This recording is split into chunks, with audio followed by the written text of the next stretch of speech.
Hello students, hope you'll enjoy the last lecture of okay. આ વિડીયોમાં આપણે SLA ભણીશું, that is the service level agreements.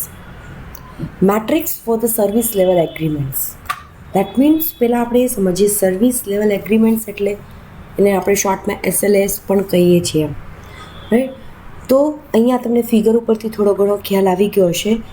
એક side આપણે જે ક્લાયન્ટ્સ છે અને એક જે ક્લાઉડ પ્રોવાઈડર આપીએ છીએ અથવા તો આપણને ડેટા સેન્ટરના જે પ્રોવાઈડર, જનરલી આપણે અહીંયા ક્લાઉડ પ્રોવાઈડર જ યુઝ કરીએ છીએ. ક્લાઉડ પ્રોવાઈડર જે આપણને સર્વિસીસ આપે છે, જે આપણને રિસોર્સિસ યુઝ કરવા આપે છે, દેટ ઇઝ ધ પ્રોવાઈડર. તો એ બંને વચ્ચેનું કંઈ અગ્રીમેન્ટ થતું હોય, એમને તો કંઈ ફ્રીમાં તો કોઈ યુઝ કરવા નહીં આપે, રાઈટ? તો એમના જે વચ્ચે અગ્રીમેન્ટ્સ થયા હોય that is known as SLA. જેની રિક્વાયરમેન્ટ્સ હોય એ પ્રમાણે પ્રોવાઈડરને કે મારે આ જોઈએ છે, આ જોઈએ છે, whatever A to Z બધી વસ્તુ કહેશે, એની રિક્વાયરમેન્ટ્સ પ્રમાણે, એની એપ્લિકેશન્સ મુજબ પ્રોવાઈડર એ પ્રમાણે એને ડિલિવર કરીને આપશે. તમને ફિગર ઉપરથી અંદાજ આવી ગયો હશે, right? So it is a contract between the service provider and customer, કે સ્પેસિફિક લેવલને કોઈ સર્વિસ આપવાની હોય તો એ પ્રમાણે બેની વચ્ચે અન્ડરસ્ટેન્ડિંગ તમે કહી શકો ખરા. બેની વચ્ચે અગ્રીમેન્ટ્સ, બેની વચ્ચે રિલેશનશિપ, સર્વિસ બેઝના રિલેશનશિપ કહી શકો ખરા. પ્રોપરલી ક્લાયન્ટ કહેશે તો જ પ્રોવાઈડર પ્રોપરલી એની સાથે આઉટપુટ આપશે, રાઈટ? પહેલાં એવું કે ભાઈ ઓરલી કશું જ નહીં, બધું રિટન બેઝડમાં જ અગ્રીમેન્ટ થશે. ઓકે, ડેફિનેશન્સ આપણા મગજમાં આવી ગયું, બંને વચ્ચે agreements, that is known as SLA. બીજી વસ્તુ આની અંદર હોય શું તો કે first that is a scope of service. કઈ ટાઈપના સ્કોપ હોવા જોઈએ, કઈ ટાઈપનું ડિસ્ક્રિપ્શન્સ હોવું જોઈએ, તો કે સિસ્ટમની અવેબિલિટી હોવી જોઈએ, ભાઈ મને કન્ટિન્યુઅસ મળવી જોઈએ, હું એને ક્વેરી ફાયર કરું છું તો મને ફાસ્ટ રિપ્લાય મળવો જોઈએ, that is a response time. Error આવી છે, હાવ યુ કેન ટ્રબલ શૂટ, કેટલા ડ્યુરેશન્સમાં ટ્રબલ શૂટ થાય છે, એ બધી વસ્તુ સ્કોપ ઓફ સર્વિસની અંદર આવશે.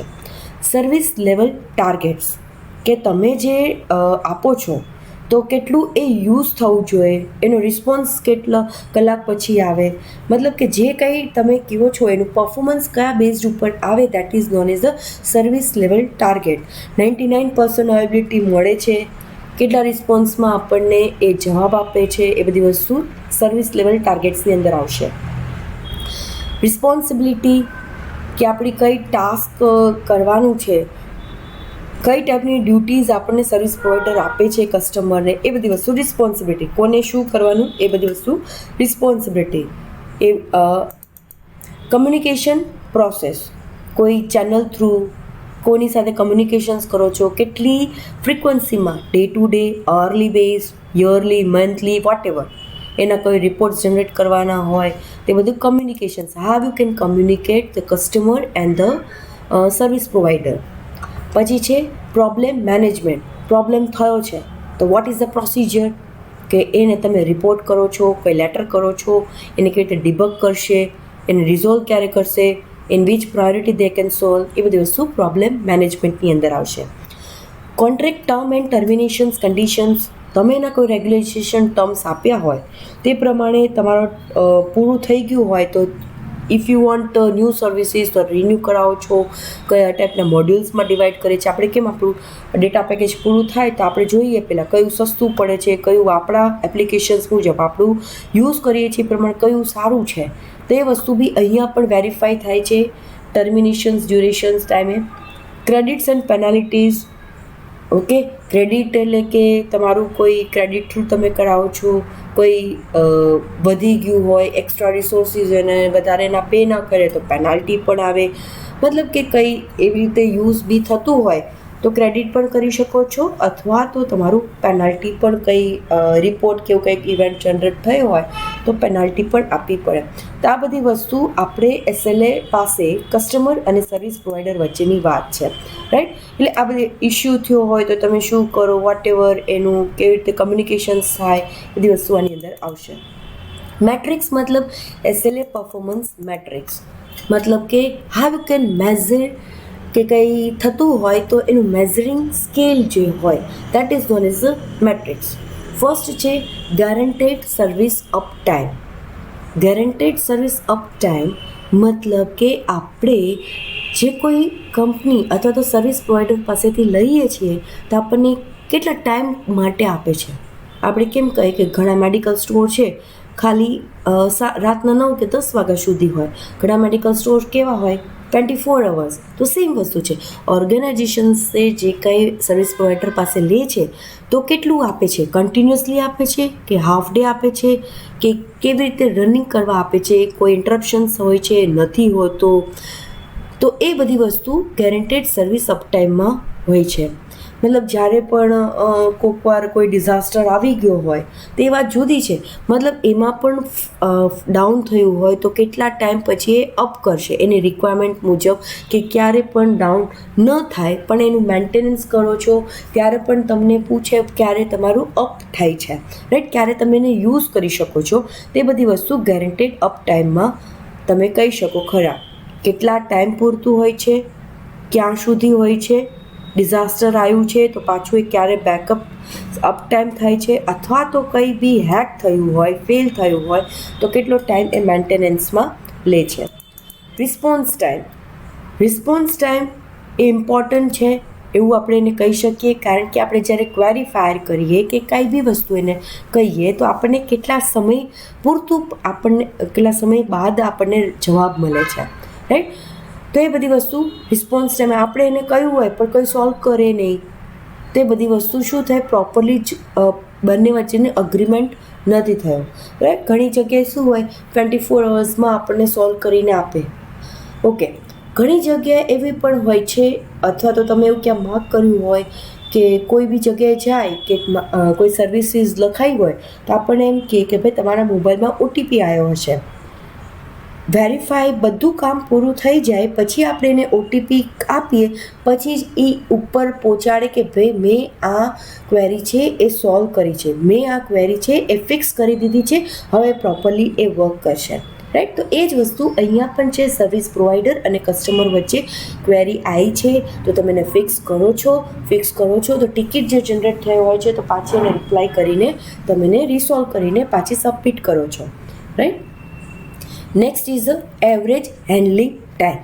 એવરેજ હેન્ડલિંગ ટાઈમ મતલબ કોઈક વાર એવું પણ થાય કે ટિકિટ જનરેટ થઈ ગયો, ટિકિટ મતલબ કે ક્વેરી જનરેટ થઈ ગઈ કે ભાઈ મારે અહીંયા પ્રોબ્લેમ થયો છે પણ કોઈક વાર સોલ્વ જ ન થયો હોય, અથવા તો ક્લોઝમાં ભાઈ પતી ગયું છે પણ હજી થયો ન હોય તો શું, તો અહીંયા આપણે જનરલી જોઈએ કે કોઈ બી ઓર્ગેનાઇઝેશન્સ ડાઉન થાય અથવા તો સ્પીડ લો થઈ જાય તો આખી ટીમ અથવા તો ઓર્ગેનાઇઝેશન્સ કોઈ કશું કામ નથી કરી શકતું, રાઈટ. એના રિલેટેડ કંઈ બી વસ્તુ હશે કોઈ વ્યક્તિ કામ નથી કરી શકતો.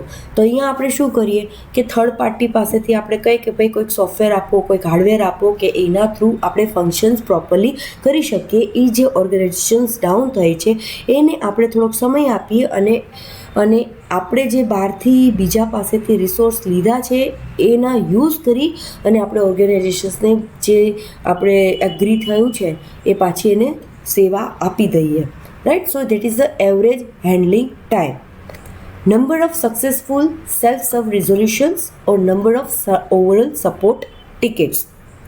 એટલે શું કહે છે કે તમે કોઈ ટૂલ્સ આપ્યા હોય કે જેના થ્રુ તમારા જે બહુ બધા પ્રોબ્લેમ્સ જનરેટ થયા હોય તો તમે એને કેવી રીતે સપોર્ટ કરો છો. કંઈ કોસ્ટ તો થાય જ, કોઈ બી જગ્યાએ જાઓ તો એનો કોસ્ટ તો થવાનો જ છે, રાઈટ. પણ અહીંયા બી એવું કે કોઈક વાર આપણે એવું બી ભૂલી ગયા કે ભાઈ એનો પાસવર્ડ શું છે, આ શું છે, કેવી રીતે કન્વર્સ કરવું, કે કંઈ રૂલ્સ હોય કે કંઈ બી વસ્તુ ભૂલી ગયા હોય તો એનાથી તમારે રિસોલ્વ કરવાનું થાય તો કેવી રીતે કરો.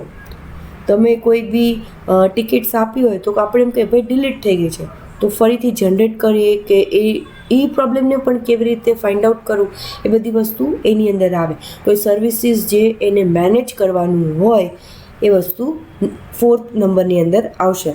મતલબ ઘણીવાર એનાલિટિક ચાર્ટ થ્રુ કે કોઈ ટૂલ્સ થ્રુ આપણે એને વેરીફાઈ કરતા હોય કે કેવી રીતે એને સોલ્વ કરવું, એ બધી વસ્તુ આની અંદર આવશે.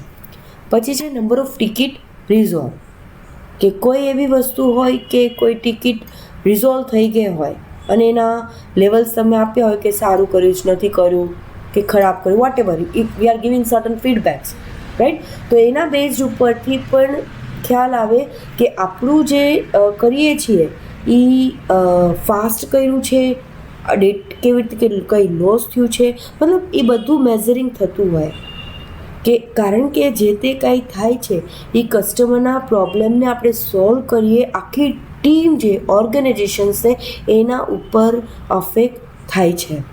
તો એ પણ મેટર કરે છે કે આપણે કોઈ બી કસ્ટમર અથવા તો જેને ટિકિટ જનરેટ કરી છે તે પણ એને ચેક કરતું રહેવું પડે કે કાંઈ વધારે ઇસ્યુ થયા હોય તો રિપીટેડલી હોય તો તેની જાતે જ કરે, પછી નકર પ્રોવાઈડરને કે ભાઈ આવી રીતે ઇમ્પ્લિમેન્ટ કરો અને આવી રીતે કોઈ ટૂલ્સ થ્રુ, કોઈ એપ્લિકેશન થ્રુ કંઈ મેનેજ થતું હોય તો ઇઝીલી તમે કરી શકો છો.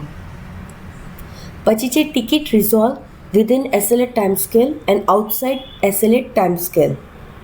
કોઈક વાર આપણે એવું પણ ચેક કરતા રહીએ છીએ કે ભાઈ ઇનબિલ્ટ હોય છે કે કોઈ આઉટસાઇડર થ્રુ પણ કંઈ પ્રોબ્લેમ થયો હોય, એ વસ્તુ પણ ચેક કરવી જરૂરી છે. પહેલાં જનરલી એ વસ્તુ ચેક કરવાની કે આપણા અંદરના પ્રિમાઇસીસમાંથી કંઈ થયું હોય, કંઈ ફેલ થયું હોય, અંદરના જેટલા હોય એ પહેલાં મેઝર કરી લો, મોનિટર કરી લો. પછી તમારી જે બહારના થયું છે એના થ્રુ તમે ચેક કરો કે કેવી રીતે થયું છે, એનાથી ખ્યાલ પડે. યુ કેન એડમિન પાવર સાથે તમે કંઈક મતલબ કે ઇન્વેસ્ટમેન્ટ કરવાનું હોય કે કંઈ અગ્રીમેન્ટ કરવાનું હોય, વધારે કોઈ પ્રોબ્લેમને ફિક્સ કરવાનું હોય, કોઈ રિસોર્સિસ એલોકેશન્સ કરવાના, તો એ રીતે તમે સિનિયર્સ એડમિન સાથે પણ વાત કરી શકો છો કે જેના થ્રુ આપણે આગળ જતા કંઈ પ્રોબ્લેમ ના થાય, રાઈટ. અહીંયા પણ એવું પણ કહી શકીએ કે કોઈ આઉટસાઇડર હોય તો આપણે એની થોડી ઘણી ટ્રેનિંગ લેવી પણ જરૂરી છે, તો આપણને ખ્યાલ આવશે કે કેવી રીતે આપણા રિસોલ્વ ધ પ્રોબ્લેમ થાય છે, એનો રિસ્પોન્સ કેવી રીતે મળે છે એ આપણને ખ્યાલ આવી જાય. ફર્સ્ટ ટાઈમ રિઝોલ્યુશન રેટ કેવું છે કે ફર્સ્ટ ટાઈમ કોકના કંઈક પ્રોબ્લેમ થયો, that is known as a first time resolution rate.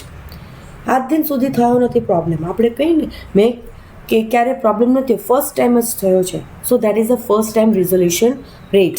એ કોઈ બીમાં હોઈ શકે, બિઝનેસમાં મતલબ આ બધી બિઝનેસ ઓર્ગેનાઇઝેશન્સ હોય, business to business customer services હોય કે એ બધી વસ્તુની અંદર આપણે એને કહી શકીએ. બધાને એ મેનેજ કરવું એ વસ્તુ મેટર કરે છે કે બિઝનેસ ટુ કન્ઝ્યુમર એટલે કે કસ્ટમર હોય કે બધાની સાથે કેવી રીતે કમ્યુનિકેશન્સ થતું હોય, એની સાથે કંઈ પ્રોબ્લેમમાં આવે તો ડાયરેક્ટલી તમે કરી શકો, અથવા તો કોઈ બી પોલિસી જનરેટ કરીને પણ તમે રિઝોલ્વ કરી શકો છો. ટિકિટ એસ્કેલેશન્સ લેવલ લાસ્ટ છે, that is a ticket escalations level કે એ higher level IT team member સાથે જ એ મેનેજ કરે છે, રેસ્ટ ઓફ ધ પીપલ સાથે મેનેજ નથી કરતું. અને જો ફર્સ્ટ ટાઈમ થતું હોય તો પણ એ આવે છે ટિકિટ એસ્કેલેશન્સની અંદર, રાઈટ. એટલે એવું પણ તમે કહી શકો કે બીજી વાર એ ન થાય, અથવા તો વી કેન સે કે વધારે હાયર ટાઈમ એટલે કે વધારે વાર ન થાય, દેટ ઇઝ એસ્કેલેશન્સ, એટલે કે બીજી વાર એવા પ્રોબ્લેમ્સ થવા ન જોઈએ. તો અને અહીંયા આપણે એ જ વસ્તુ જોઈ કે ક્યારે બી પ્રોબ્લેમ થયો કસ્ટમર અને પ્રોવાઈડર વચ્ચે, પહેલી વાર થાય છે, કેટલો એનો રિસ્પોન્સ મળે છે, કેટલા ટાઈમ પર એ સોલ્વ કરે છે, બધી વસ્તુ મેટર કરે છે, right. So this are the SLA service level agreements, કેવી રીતે સર્વિસ અને કસ્ટમર વચ્ચે સોલ્વ કરે છે પ્રોબ્લેમ, કંઈ બી થાય અગ્રીમેન્ટ્સ લો, એ બધી વસ્તુ એના બેની વચ્ચે છે. Hope you understand this topic. Have a nice day. Take care.